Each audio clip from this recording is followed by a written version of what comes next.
hindi ko pinapansin ang Amerika sa administration ko. I never allowed any concession to them. Wala naman silang hiningi sa akin direkta because I know na alam nila na hindi talaga ako papabayag. So ito mga kaibigan, pakinggan po natin ito. Ito yung statement ni Digong kung bakit ayaw na ayaw niyang maglagay ng mga base militar dito ang Amerika.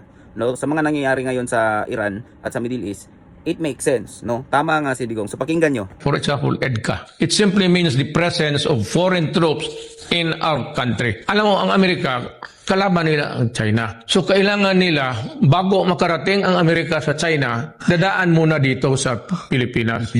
So importante sa kanila ang Pilipinas. Buffer zone. Na bago makalusot itong mga Chinese, dadaan talaga sila muna dito sa mga military installations. Buffer zone ang Pilipinas. So, Amerika, kailangan talaga nila pigilan ang China from advancing to the Pacific. The only way that they can enter into the Pacific, makita mo sa mapa, dito sa Taiwan Strait, between Taiwan and the Philippines, nandiyan sa dulo, on the tip of the country, there's a narrow channel there. Ngayon, kung magkagera, fight muna tayo dito bago ka makalusot. Before you can ever even entertaining the idea of conquering the Marianas and Guam, patayan muna tayo dito sa Pilipinas. So, ang problema ngayon is they have asked many military bases. Pag military base, armas talaga yan. Missiles yan. So, 1, 2, 3, 4, 5, 6, 7 siguro ang Cagayan. So, anong gawin ng China nito? Kung mag-away sila ng Amerika. Sino ang kalaban nila? Amerika? Oh, saan ang Amerika? Nandito sa 1, 2, 3, 4, 5, 6, 7. Kaya bumbabahin talaga nila yan. Luzon,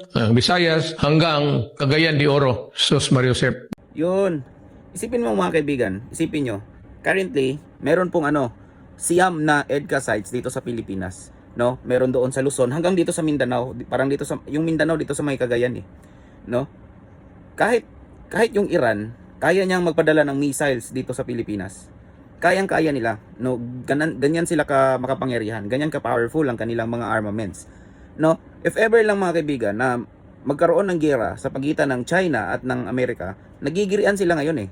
Nagigirian sila ngayon. Kahit yung Russia at ang Amerika, magkakagera sila. No?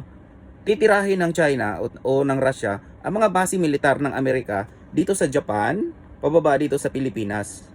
So damay tayo. No? Pwede naman tayong maging neutral eh, di ba? Yung Switzerland mga kaibigan, yung Switzerland hindi sila member ng EU. Yung European Union, hindi sila member ng Schengen. No? Hindi sila member ng NATO. Hindi sila member ng United Nations. Yung Switzerland, ganyan sila ka-neutral.